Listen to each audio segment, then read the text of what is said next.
I promised to get to the soundbites of Sarah Palin on the Today Show today, and here they are. Matt Lauer interviewing Sarah Palin. Matt Lauer said, the president said you get to keep your existing policy if you like it. 5% of Americans can't keep it because it doesn't meet standards of the new health care law.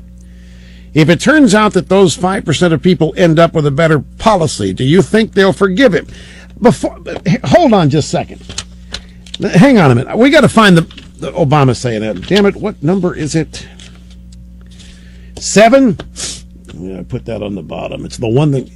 Okay, grab... Yeah, this is February 25th in 2010. This is at Blair House, which is on the grounds of the White House, where visiting dignitaries stay if they don't want to stay in a Lincoln bedroom. And Eric Cantor, this is the discussion they had on insurance regulations, a bipartisan healthcare summit that Obama convened. Yeah, Paul Ryan was at this thing. You might remember it. And Eric Cantor said, I don't think you can answer the question in the positive to say people to be able to maintain their coverage, people to be able to keep the doctors they want in the kind of plan that you're proposing, sir. The 8 to 9 million people that you refer to that might have to change their coverage, keep in mind out of the 300 million Americans that we're talking about, would be folks who the CBO, the Congressional Budget Office, estimates would find the deal in the exchange better. That's not happening. So Obama says this. This is the reason I wanted to air this, is to show you the linkage between the regime and the news networks, in this case, Matt Lauer.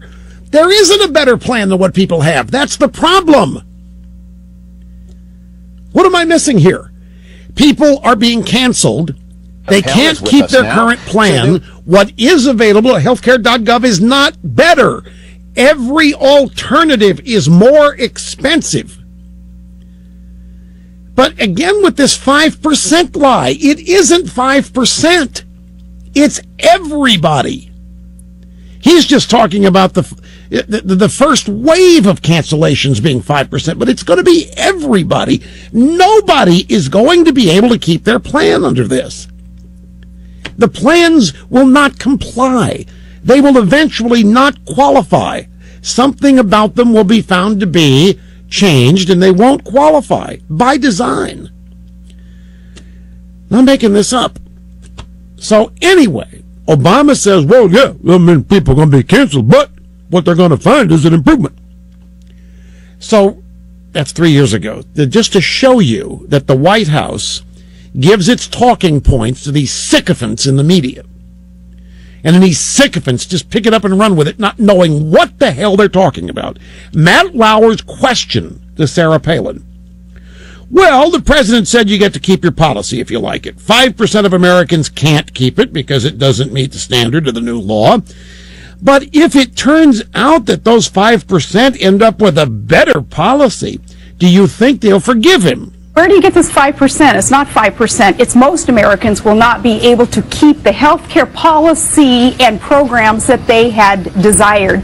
And the new programs that are being forced on our throat are unaffordable. People who are being told today, and some of them are still being told, well, if you like that insurance policy and that coverage, you still will be able to keep it. It's just going to cost you a little bit more. That's the point. If it's going to cost you more, then it's not the same policy. And it isn't 5%. But again, I want to focus on the fact that Matt Lauer, I don't even think knows what he's talking about. He's given this talking point from the White House. It's a 3-year-old talking point. We went and dragged it out after we heard Matt Lauer's question. Where does this come from? It comes from Obama. Well, yeah, 8, 9 million, 5%, 300 million people in the country, big, but if they lose their plan, that's a better one. What the hell?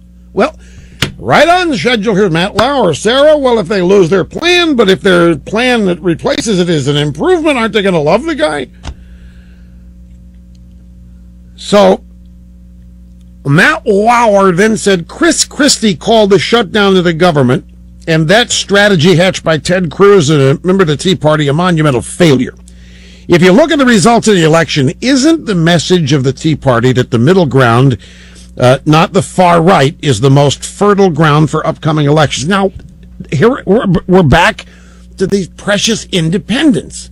Fertile ground. Matt doesn't know yet that the polling data all shows independents abandoning Obama in droves. He's just repeating his silly little talking points that somebody at the regime or his producer gave him. Standard operating questions think that they're going to embarrass Sarah Palin, make her look like a fool. Well, I mean, isn't the message to the Tea Party that the middle ground, not the far right like them, is the most fertile ground for upcoming elections? When you stand in the middle of the road, you're going to get hit on both sides of the road. We need to take a stand, especially on this Obamacare, and support those who are just fulfilling their campaign promises. So many politicians ran for re-election and for elections saying they will do anything in their power to defund the state of socialized medicine program called Obamacare. Ted Cruz, Mike Lee, some of these guys actually were fulfilling their campaign promises. They stood up, they took the stand, fought for us. It is true, it's a cliche, but in the middle of roads where you get hit.